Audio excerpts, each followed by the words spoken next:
Hola, ¿qué tal? Bienvenidos. Aquí estamos en este espacio público con los candidatos a la Cámara de Representantes por el Departamento del Quindío en estas elecciones que se cumplirán el próximo 13 de marzo para renovar el Congreso de la República. Y vamos a hablar un poco hoy del tema ambiental, y para eso hemos invitado a un congresista que ha tenido un trabajo muy en el tema ambientalista. Estoy hablando del doctor Luciano Grisales Londoño. Doctor Luciano, ¿qué tal? ¿Cómo me le va? ¿Cómo va la campaña? Miguel, muy bien, muchas gracias por darnos esta oportunidad de utilizar su medio para comunicarnos con los ciudadanos. Una campaña, pues, como todas, llena de muchas expectativas de los ciudadanos, pero muy activos, dialogando con ellos, exponiendo, explicando, sobre todo porque la nuestra es una campaña que tiene ejecutorias, que además debe rendir cuentas, que debe exponer y explicar lo que hemos hecho, y en eso estamos. Doctor Luciano, usted ha hecho un trabajo en el Congreso de la República muy orientado en el tema ambiental. Expliquémosle un poco a la gente cómo ha sido ese trabajo. No, son las realidades, digamos, de lo que los seres humanos estamos viviendo, son las realidades del planeta, son las oportunidades de un país que está ubicado geográficamente en unos espacios, digamos, que generan unas condiciones de vida especiales, la biodiversidad, la diversidad de flora y fauna, la fertilidad de sus suelos, la disponibilidad de agua dulce superficial. Todas esas son condiciones que en Colombia, digamos, ponen el tema ambiental como lo más relevante. De verdad, nosotros como colombianos muy probablemente hemos menospreciado todas esas bondades que esta zona del mundo tiene para los que aquí habitamos. Pero nosotros desde el Congreso, desde la acción política, desde la interacción con los ciudadanos, nos hemos dado la tarea de advertir la importancia que todas esas variables tienen en la calidad de vida nuestra. ¿Cuál es la posición suya? ¿Cuál ha sido la posición suya en torno al extractivismo? Es decir, a la explotación, por ejemplo, en esta área tan hermosa que es el departamento del Quindío y la cordillera central, la cordillera andina, la extracción del oro. ¿Cuál es la posición suya?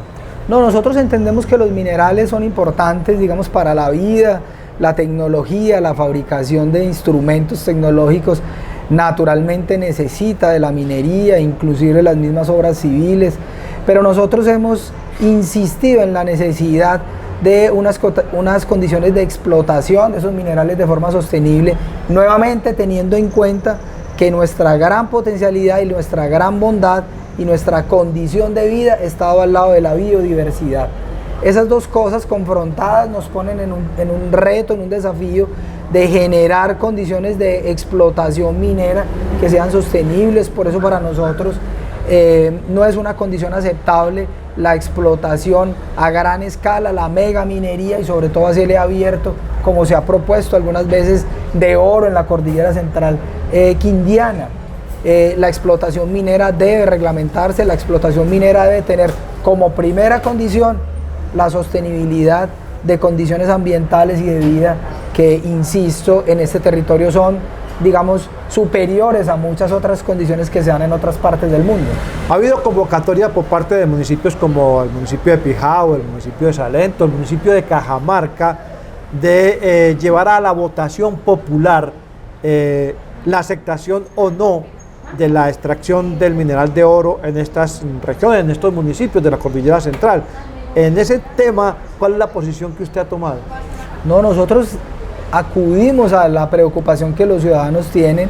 Nosotros, en nuestra exposición de liberales y de demócratas, la relación con lo que los ciudadanos están sintiendo y la expresión de los ciudadanos, digamos, es la herramienta fundamental de la construcción de la política pública. Pero más allá de eso, tienen razón los ciudadanos en sus preocupaciones por lo que significaría procesos de explotación y de explotación minera en esa zona del departamento, porque es una zona en donde se generan las condiciones de ciclo del agua. Allí nacen los principales afluentes de ríos importantes como el Quindío. Es, digamos, un territorio que tiene una responsabilidad muy grande sobre la cuenca del río La Vieja, que es la que, digamos, en este territorio a nosotros nos rige, y por eso lo que los ciudadanos están manifestando, la preocupación de los ciudadanos, para nosotros desde nuestro actuar político es casi un mandato. Hay un tema en Colombia que es muy polémico, es el tema del fracking. es decir, la fractura de la roca a partir de la presión del agua para la extracción de petróleo. ¿Usted en qué posición está? Miguel, mire, nosotros hemos advertido de que definitivamente Colombia debe, digamos, poner la minería en su justo estatus. Nosotros hemos hablado de que Colombia debe girar a otras visiones de desarrollo económico, hemos advertido de que la agricultura puede y debe convertirse en el motor de desarrollo económico del país, pero más aún cuando en el planeta estamos discutiendo cómo descarbonizar la economía del mundo, cómo salirnos de la dependencia energética del petróleo y del carbón básicamente. Nosotros no tiene sentido que sigamos insistiendo en una visión de dependencia inadecuada del petróleo dentro de las finanzas públicas y en general dentro de la economía del país. Es, digamos, el primer factor. Hay mucho por arriesgar y la misma explotación de forma convencional del petróleo lo ha manifestado. Los pasivos ambientales que ha dejado la explotación petrolera en el país son muy altos, nuevamente por el riesgo que tenemos y las bondades que tenemos en la biodiversidad.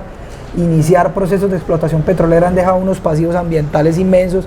Ni más faltaba una técnica que se utiliza para la explotación de petróleo y que ha causado daños en otras partes del mundo, a los acuíferos subterráneos y, digamos, a la salud de las personas que habitan al contorno de esas explotaciones que han utilizado la técnica del fracking.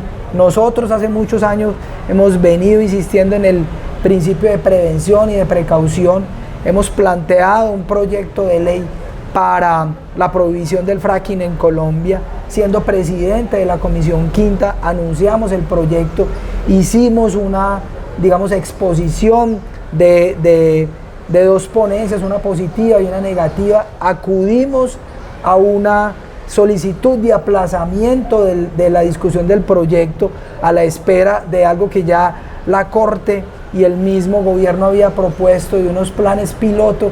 Y con todo eso, yo quiero decirle a los electores que nosotros siempre hemos estado en contra de la utilización del fracking en Colombia, siempre hemos estado al lado de la transición energética, siempre hemos hablado de que en este país indudablemente nos tenemos que afanar por preservar la biodiversidad y para eso, digamos, buscar unas fuentes de energía diferentes a la utilización del petróleo.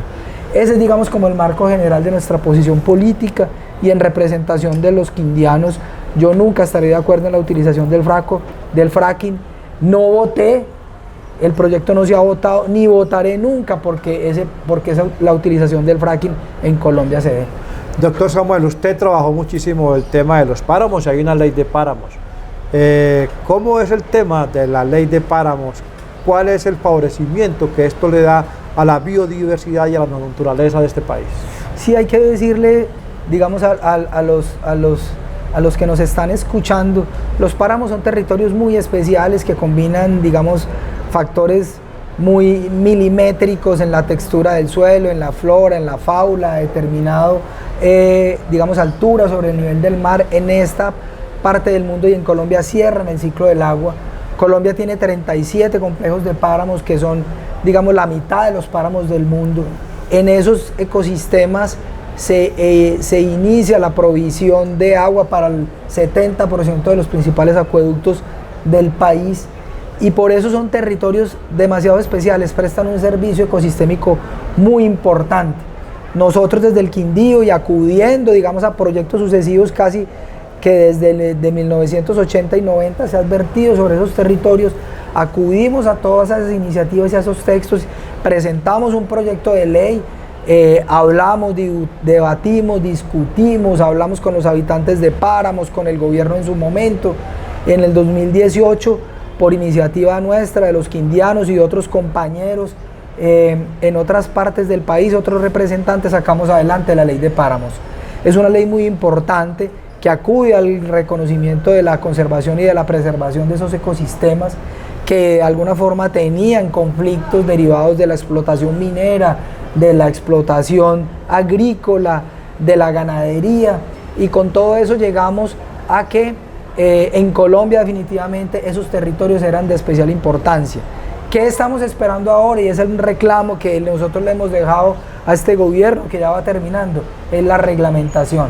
¿No se ha reglamentado la ley? Reglamentado porque la ley provee, digamos, de unos recursos, pero cómo se maniobran, cómo se recolectan, cómo se distribuyen, cómo la comunidad se organiza, los habitantes de Páramo, para ir haciendo transición de sus actividades económicas, cómo los municipios que tienen un gran territorio en Páramo se van, digamos, proveyendo de ciertos recursos económicos para mantener lo más importante para el resto de los colombianos, que es el estado sano de esos territorios, y todas esas discusiones necesitan esa reglamentación. Es la gran queja hoy de nosotros, los que consideramos esos territorios como fundamentales y vitales para todos los colombianos, que no se haya reglamentado. Doctor Luciano, le entrego esta cámara para que usted amablemente invite a la gente a que lo acompañe este 13 de marzo en su aspiración a la Cámara de Representantes. Hemos venido insistiendo en la necesidad de participar. Yo creo que el primer llamado de atención a todos es a reconciliarnos con la actividad política, a iniciar un proceso de restauración, de confianza en la actividad política, una actividad que tiene responsabilidad de armonizar el resto de las actividades sociales. Muy buena parte de nuestros problemas y de nuestros conflictos surgen del descuido que hemos podido tener con la política en un país democrático. A todos nos corresponde. Nuestra propuesta es una propuesta que tiene experiencia, que tiene conocimiento del trabajo legislativo, que reconoce la importancia de los acuerdos sociales plasmados en normas y leyes, que tiene leyes de la República, que tiene proyectos importantes de ley que hablan de la vida, de la conservación de ecosistemas que son fundamentales para el agua, de la conservación de condiciones de vida, como por ejemplo la de los polinizadores, y de una necesidad que el país tiene de disminuir la pobreza y la miseria, y para eso una propuesta fundamental de que Colombia ponga en el centro del desarrollo económico la agricultura.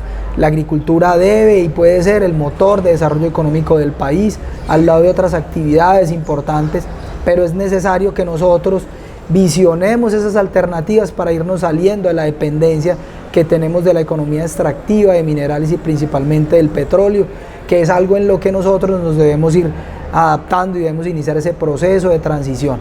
Pero insistimos en la agricultura como el motor de desarrollo económico del país. Nuestra propuesta, esa propuesta de vida, esa propuesta de cuidado del agua, esa propuesta del agua para la vida, esa propuesta de la agricultura y de los alimentos para la vida, está representada en la L del Partido Liberal y el número 101 en el tarjetón.